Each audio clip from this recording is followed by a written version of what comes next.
Morning students. आज पुनः हम लोग नए वीडियो में क्लास 9 के फिजिक्स का गुरुत्वाकर्षण जो चैप्टर चल रहा था उसके अनुसार आज हम लोग द्रव्यमान और भार के बारे में पढ़ना शुरू करेंगे। तो बाबू आपको बता दें कि आज हम जानेंगे कि द्रव्यमान और भार में अंतर क्या होता है। यानी एक तरफ क्या है जी, द्रव्यमान एक, और दूसरे तरफ है हम लोग के लिए भार। और इन दोनों में क्या अंतर होता है पुनः आज हम इसको पढ़ेंगे। तो बाबू बता दें पहला पॉइंट द्रव्यमान का। तो बाबू आप जानते होंगे कि हम लोग खुद अपने जब वेट कराने जाते हैं तो क्या कहते हैं कि वेट करना। तो वेट करते हैं लेकिन नापते हैं केजी में, नहीं जी केजी में मापते हैं। तो वेट करना कहते हैं वेट, क्योंकि द्रव्यमान को मास m कहा जाता है और भार को w वेट कहा जाता है। तो ऐसे तो हम लोग क्या कह सकते हैं कि हम लोग गए हैं अपने द्रव्यमान को यानी मास को मापने और कहते हैं वेट कराने गए। वेट में तो अंतर आ जाता। तो कहा गया है बाबू कि द्रव्यमान किसी वस्तु में निहित पदार्थों की मात्रा को द्रव्यमान कहते हैं। किसी वस्तु में निहित पदार्थों की मात्रा को क्या कहते हैं जी, द्रव्यमान कहते हैं। तो लिख सकते हैं किसी वस्तु में निहित पदार्थों की मात्रा को बाबू क्या कहते हैं, द्रव्यमान कहते हैं। द्रव्यमान कहते हैं। यानी कोई भी वस्तु हो उसमें कितनी पदार्थ ठुस के भरा है, तरह से कह सकते हैं, वही क्या हो गया जी, द्रव्यमान। ठीक, लेकिन वही वेग भार वैसा नहीं है, क्योंकि भार क्या है, एक बल होता है। यानी कह सकते हैं भार वह बल है जिससे पृथ्वी एक वस्तु को अपनी तरफ खींचती है या आकर्षित करती है। यानी भार वह बल है जिससे पृथ्वी एक वस्तु को अपने तरफ आकर्षित करती है। यानी जिससे किसी वस्तु को पृथ्वी अपने तरफ आकर्षित करती है। यानी कह सकते हैं भार वह बल है, क्या जी, बल है जिससे पृथ्वी किसी वस्तु को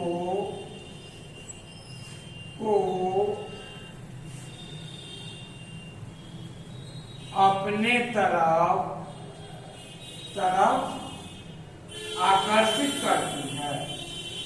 आकर्षित करती है, यानी यहाँ पृथ्वी लिख दिया गया। यानी कहने का अर्थ हुआ कि पृथ्वी पर है तो पृथ्वी आकर्षित करती है। जिस बल से किसी वस्तु को पृथ्वी अपनी तरफ आकर्षित करती है वह क्या हो जाएगा, भार हो जाएगा।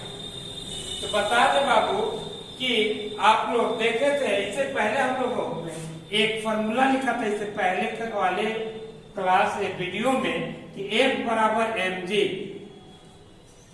F बराबर क्या होता है, mg।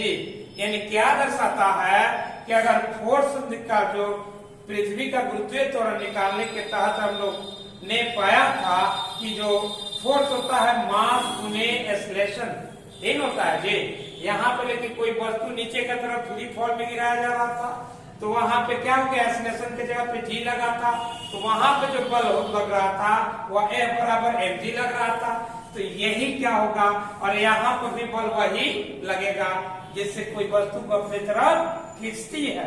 यानी क्या हो गया जी, यानी वेट बराबर में क्या होता है, mg होता है।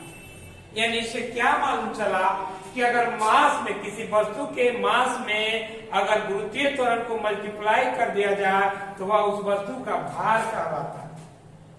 ये भी कह सकते हैं कि किसी वस्तु के द्रव्यमान में गुरुत्वीय त्वरण को, द्रव्यमान और गुरुत्वीय त्वरण को गुणनफल को भी क्या कहते हैं, भार कहते हैं, क्योंकि बल है।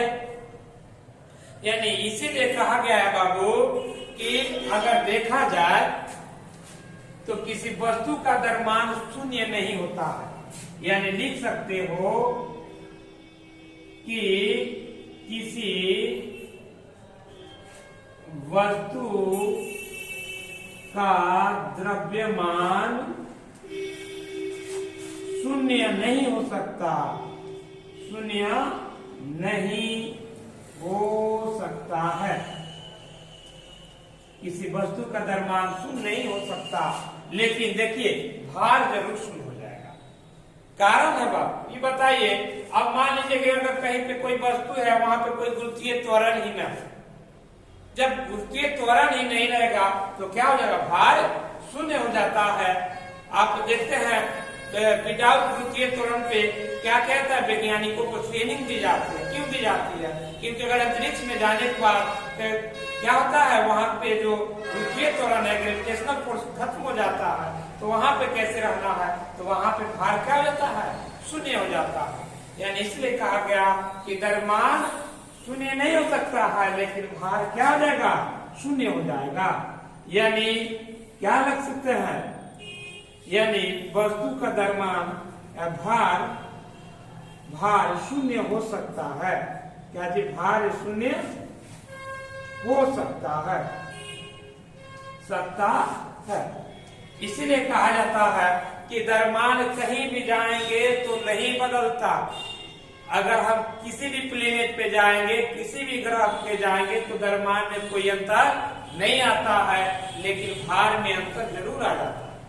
यानी भार में परिवर्तन हो सकता है, लेकिन द्रव्यमान में परिवर्तन नहीं हो सकता। ये भी है, कहा जाएगा, यानी स्थिति के अनुसार द्रव्यमान नहीं बदलता। लिख सकते हैं, स्थिति के अनुसार द्रव्यमान नहीं बदलता, यानी स्थिति के अनुसार द्रव्यमान नहीं बदलता, लेकिन क्या के भार में परिवर्तन आता है। जबकि भार बदल जाता है, भार बदल जाता है।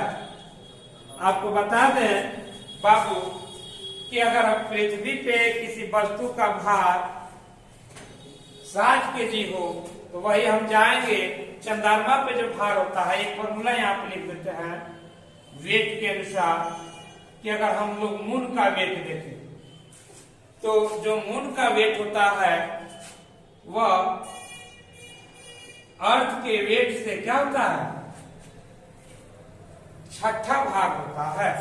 यानी कह सकते हैं अगर हमारा जो वेट है यानी भार है पृथ्वी पर 60 kg है, तो वही मून के पास जाएंगे तो मेरा भार कितना हो जाएगा, 6 से भाग दीजिएगा तो 10 kg हो जाएगा। केजी में तो दर्द नहीं होता है, यानी इसका मापन भी लिखना अति आवश्यक है, क्योंकि भार का मापन क्या होता है, न्यूटन डाइन होता है। इसीलिए चलिए मापन के बारे में जान, लेकिन इससे पहले एक और बात जान ले कि द्रव्यमान क्या होता है, अदिश राशि होता है, कोई इसमें दिशा उषा नहीं होता। यानी द्रव्यमान अदिश राशि है, लेकिन देखिए भार दिशा है, कारण है। मान लीजिए कि कोई पृथ्वी है और पृथ्वी के ऊपर अगर यहाँ पे कोई वस्तु है तो इसका जो बल लगेगा सेंटर की तरफ लगेगा। तो मान लीजिए कि यहां था, तब भी लगा कहां जी, सेंटर की तरफ। लेकिन अगर वही इधर रहे तभी यह बल लगाएगा सेंटर की तरफ, यानी हमेशा एक ही दिशा में अपना बल लगाता है। इसीलिए क्या होगा, इसका दिशा होता है मैग्नीट्यूड, यानी जो परिमाण के साथ दिशा है, यानी क्या हो जाएगा, यह सदिश राशि होगा। सदिश राशि है, यानी भार क्या है, सदिश राशि। मापन की बात बता दें तो आप लोग हमेशा जानते हैं, हम जाते हैं तो वेट केजी में नहीं करते, 50 केजी के हो गए, 60 केजी के हो गए, ऐसे कहते हैं ना बाबू। तो हम लोग अपना द्रव्यमान मापते हैं केजी में, यानी क्या होता है, एसआई मात्रक केजी होता है, और सीजीएस मात्रक क्या हो जाएगा जी, ग्राम लिख सकते हैं। तो हम अपना वेट जो है केजी या ग्राम में मापते हैं, मापते, यानी एसआई प्रति केजी और सीजीएस प्रति क्या होता है, ग्राम, लेकिन वही भार का एसआई पद्धति न्यूटन होगा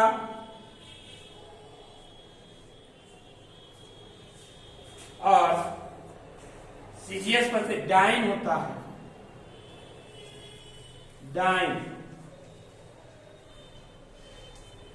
यानी यहाँ पे एक बात लिखते हैं कि 1 न्यूटन बराबर, बात बता दें, 1 न्यूटन बराबर होता है 10 के पावर 5 डाइन, 10 के पावर 5 डाइन। तो यह इंपॉर्टेंट बातें हैं, इसे भी नोट कर लीजिएगा। यानी द्रव्यमान का एसआई मात्रक केजी होता है और भार का एसआई मात्रक न्यूटन होता है। न्यूटन क्यों होगा, जब यह फोर्स है, बल है, तो उसका क्या होगा, न्यूटन ही होता। तो बाबू आज हम लोग द्रव्यमान और भार के बारे में पढ़े और पुनः इसके बारे में हम लोगों ने जाना। और देखिए, इसको आप लोग सही तरीका से देखिएगा, नोट तैयार कीजिएगा और इसे नोटबुक में लिखिएगा। और अगर कहीं भी कुछ दिक्कत लगे आप कमेंट बॉक्स में जरूर लिखिएगा।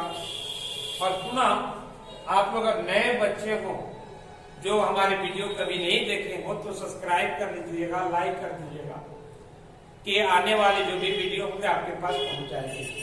तो बाबू आज के लिए इतना ही हम लोग रहने देते हैं और पुनः अगले वीडियो में आप लोग से मुलाकात होगी। तो आज के लिए इतना ही।